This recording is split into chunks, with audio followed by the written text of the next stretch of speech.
एक छोटा सा गांव था जो शहर से काफी दूर बसा था। उसी गांव के बीचों बीच एक पुराना सा मिट्टी का मकान था जिसमें रहते थे सबके प्यारे काका। काका की सबसे खास पहचान ये थी कि वे रोज होटल या ढाबा नहीं चलाते थे, बल्कि सिर्फ रविवार के दिन ही 100 किलो मटन पकाते थे। साथ में गर्मा गर्म चावल और कुरकुरा पापड़ भी परोसा जाता था। गांव में और भी कई होटल थे, लेकिन रविवार के दिन सारे होटल सुनसान हो जाते और काका के आंगन में मानो मेला सा लग जाता। उस रविवार को भी काका तड़के उठ गए और बाजार की ओर निकल पड़े। बाजार के कसाई ने हंसते हुए कहा, काका, आज फिर 100 किलो मटन ले जा रहे हो? लगता है पूरे गांव का पेट तुम्हें ही भरना है। काका ने मुस्कुराते हुए जवाब दिया, अरे भैया, रविवार का दिन है और रविवार मतलब काका का मटन। आज सबका पेट भी भरेगा और मन भी। वे भारी भरकम मटन उठाकर धीरे धीरे घर पहुँचे। दरवाजे पर उनकी पत्नी काकी खड़ी थी। काकी बोली, सुनते हो, इतना सारा मटन अकेले डोलाते हो, थकान नहीं होती क्या? क्यों ना हम गांव में ही एक होटल खोल लें। रोज यही काम होगा तो थोड़ा आसान हो जाएगा। अरे भगवान, ये कैसी बात कर रही हो? अगर होटल खोलेंगे तो रोज बनाना पड़ेगा। रोज बनाएंगे तो लोगों को वही स्वाद कहाँ मिलेगा? अभी तो लोग हफ्ते भर इंतजार करते हैं, तभी उनका प्यार और स्वाद दोनों बरकरार रहता है। पर मुझे तो लगता है कि तुम्हारे हाथ का स्वाद कभी कम ही नहीं होगा। लोग हर दिन भी खाएंगे तो उबेंगे नहीं। बस यही राज तो मैं किसी को नहीं बता सकता। ये स्वाद रविवार का ही है और रविवार का ही रहेगा। काका ने बड़ा सा लोहे का बर्तन रखा और नीचे लकड़ी का चूल्हा जला दिया। सबसे पहले उन्होंने खड़े मसाले, दालचीनी, लौंग, काली मिर्च, जीरा को सिलबट्टे पर पीसकर ताज़ा मसाला तैयार किया। फिर उसमें उनका गुप्त मसाला डाला, जिसकी खुशबू पूरे आंगन में फैल गई। करीब 2 घंटे तक मटन धीमी आंच पर पकता रहा। उधर दूसरी ओर बड़े भगोने में चावल उबल रहे थे और काकी कड़क पापड़ तल रही थी। काकी ने हंसते हुए कहा, अरे ये खुशबू तो मोहल्ले के कोने कोने तक पहुंच गई है। देखना, 12 बजते ही लोग उमड़ पड़ेंगे। लोगों के चेहरे पर जो चमक होती है ना, वही मेरे लिए सबसे बड़ी कमाई है। जैसे ही घड़ी ने 12 बजाए, लोग आने लगे। कोई परिवार पूरा आ गया तो कोई साइकिल से भागा भागा आया। बच्चे खुशी से उछल रहे थे। काका जल्दी दो, भूख लगी है। काका बड़े प्यार से ब्लेड सजाते।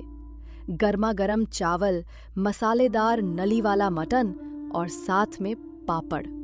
पहला निवाला खाते ही सब बोल उठते, वाह काका, ये तो कमाल है। आप रोज क्यों नहीं बनाते? अरे भाइयों, यही तो मजा है। अगर रोज मिलेगा तो ये स्वाद खास कहाँ रहेगा। याद रखो, ये मटन सिर्फ रविवार को ही मिलेगा। आपका राज चाहे जो हो काका, पर आपका मटन तो लाजवाब है।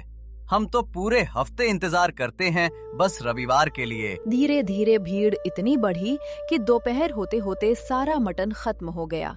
कई लोग मायूस होकर बोले, काका, जरा ग्रेवी ही दे दो, वही बहुत है। माफ करना भाइयों, अब तो ग्रेवी भी नहीं बची।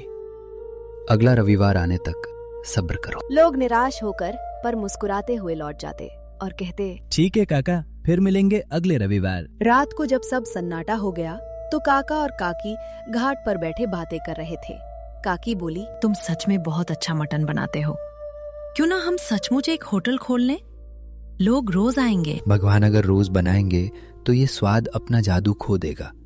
स्वाद का असली मजा इंतजार में है। शायद तुम सही कहते हो, पर मुझे पूरा यकीन है कि तुम्हारे हाथ का स्वाद कभी भी लोगों के दिल से नहीं निकलेगा। इतना कहकर दोनों ने रात की शांति में मुस्कुराते हुए नींद की ओर कदम बढ़ाए। अगले दिन सुबह काका गांव की गलियों में टहलते हुए निकल पड़े। चलते चलते वे चौक पर बने पीपल के पेड़ के नीचे जाकर बैठ गए। लोग आते जाते काका को प्रणाम करते, पर काका अपनी मुस्कान के साथ सबको आशीर्वाद देते रहते। इतने में एक नौजवान उनके पास आया और बोला, काका, आप यहाँ अकेले बैठे हो? अगर समय हो तो मेरे साथ चलो। मेरा एक छोटा सा ठेला है जहाँ मैं चिकन करी बनाता हूँ। चाहता हूँ कि आप मेरे चिकन का स्वाद लेकर बताओ उसमें क्या कमी है। अरे भैया, ये तो और भी अच्छा है। यहाँ यूं ही बैठने से तो अच्छा है तुम्हारा चिकन चख लिया जाए। चलो दिखाओ अपना हुनर। दोनों उसके ठेले पर पहुंचे। लड़के ने जल्दी जल्दी गर्मा गर्म चिकन करी और चावल की प्लेट सजाई और काका के सामने रख दी। काका ने पहला निवाला लिया, कुछ देर चबाया और फिर बोले, देख बेटा, तुम्हारा चिकन ठीक लड़का हैरानी से बोला, जान नहीं है काका, मैं तो ताजा मसाले डालता हूँ। बात मसालों की नहीं है, तुम चिकन को मैरिनेट करते हो क्या? नहीं काका, मैं तो सीधे पका देता। यही तो कमी है।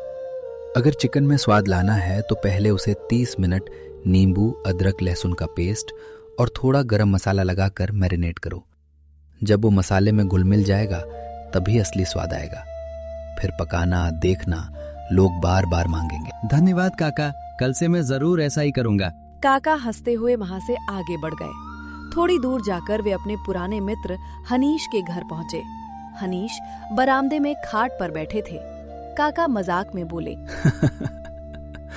अरे भाई, तुम तो दिन ब दिन बूढ़े होते जा रहे हो। हाँ यार, बूढ़ा तो हो ही रहा हूँ। लेकिन तू बताओ, तू इतना जवान कैसे दिखता है? कहीं कोई राज तो नहीं छुपा रखा? काका ने थका लगाते हुए कहा, राज है तो सही, पर बता दूं तो भी जवान हो जाएगा। फिर गांव वाले हम दोनों को देख हैरान रह जाएंगे। दोनों जोर जोर से हंसने लगे। काका ने प्यार से कहा, देख भाई, कभी रविवार को घर आ जाया कर, तुझे अपना बेहतरीन मटन खिलाऊंगा। हाँ यार, मैंने भी बहुत तारीफ सुनी है तुम्हारे मटन की। एक दिन जरूर आऊंगा। थोड़ी देर बातें करके काका विदा लेकर अपने घर लौट गए। अगला रविवार आया। काका फिर सुबह सुबह उठे, ताजा मटन लेकर आए और बड़े हांडी में लकड़ी के चूल्हे पर पकाना शुरू कर दिया। धीरे धीरे गरम मसालों और गुप्त मसाले की खुशबू पूरे गांव में फैल गई। दोपहर के 12 बजते ही गांव वाले जमा हो गए। जैसे ही पहली प्लेटें परोसी गई, सबके चेहरे खिल उठे। एक आदमी छकते ही बोला, अरे काका, आज तो प्लेट में मटन के पीस ज्यादा दिख रहे हैं। दूसरा हंसते हुए बोला, आपका राज चाहे जो हो काका, पर आपका मटन तो लाजवाब है। हम तो पूरे हफ्ते इंतजार करते हैं बस रविवार के लिए। काका ने मुस्कुराते हुए कहा, अरे भाइयों, आज मैंने जानबूझकर सबको थोड़ा ज्यादा दिया है। लोग हैरान होकर बोले, पर काका, आज ऐसा क्या खास है? आज की ही तारीख को मैंने पहली बार रविवार का मटन बनाना शुरू किया था, तो समझ लो ये हमारी सालगिरह है। उसी खुशी में आज सबको दुगना मटन मिलेगा। गांव वाले खुशी से झूम उठे और खाने में डूब गए। थोड़ी देर में वे लोग भी आ पहुंचे जो पिछले रविवार को रह गए थे। काका ने उन्हें भी प्लेटें सजा कर दी। वे चाव से खाने लगे और बोले, वाह काका, इंतजार तो बहुत लंबा था, पर आज तो 2 गुना स्वाद मिला। भीड़ में एक नया चेहरा भी था, साफ कपड़े पहने, थोड़ा शहरनुमा अंदाज वाला आदमी। उसने काका की थाली खाई और फिर धीरे से बोला, काका, अगर आप मुझे ये रेसिपी बता दो तो मैं आपको जितना कहो उतने पैसे देने को तैयार हूँ। काका ने भोहे चढ़ाते हुए पूछा, अरे भाई, तुम कौन हो? आज पहली बार देख रहा हूँ। शहर में बड़ा होटल चलाता हूँ। तुम्हारे मटन की चर्चा सुनी थी, इसलिए यहाँ चला आया। अगर ये रेसिपी मिल जाए तो मेरे होटल का धंधा दुगना हो जाएगा। काका शांत होकर बोले, मान लो कि मैं तुम्हें ये बता भी दूं तो भी तुम्हें वही स्वाद नहीं मिलेगा। वो हैरान होकर बोला, क्यों काका, स्वाद तो रेसिपी से आता है। नहीं भाई, स्वाद सिर्फ मसालों से नहीं आता। ये मटन धीमी आंच पर चूल्हे में पकता है घंटों तक। तुम्हारे होटल में तो गैस का चूल्हा होगा, वहीं से फर्क पड़ जाएगा। वो आदमी जिद पर अट गया। फिर भी बता दो काका, मैं तुम्हें खूब पैसे दूंगा। पैसों से स्वाद नहीं बिकता। अगर कभी मुझे अपना राज बताना होगा तो मैं अपने गांव वालों को बताऊंगा, तुम्हें नहीं। ये सुनते ही वो शहर वाला गुस्से में बड़बड़ाता हुआ वहाँ से चला गया। वाह काका, आप तो सच में गांव की शान हो। बस भाइयों, यही प्यार ही मेरी असली कमाई है। उस रात जब सब सो चुके थे, काका और काकी खाट पर बैठे बातें कर रहे थे। भगवान, अब उम्र हो रही है, सोचता हूँ हमारे इस मटन के राज को आगे कौन संभालेगा। काकी ने सहमति में सिर हिलाया। सही कह रहे हो, पर किसे दोगे ये राज? कौन बना पाएगा तुम्हारी तरह? क्या पता कोई खुद चल कर आ जाए, जिसे ऊपर वाला हमारे लिए भेजे। दोनों यही सोचते सोचते सो गए। सुबह दरवाजे पर दस्तक हुई। कोई है घर में? बाहर से एक धीमी आवाज आई। काका बाहर निकले तो देखा एक दुबला पतला लड़का खड़ा था। लड़का बोला, काका, मैं अनाथ हूँ, कई दिन से भूखा हूँ, कुछ खाने को मिलेगा। काका उसे अंदर ले आए।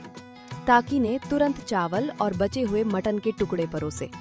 लड़के ने आंखों में आंसू लिए खाना खाया।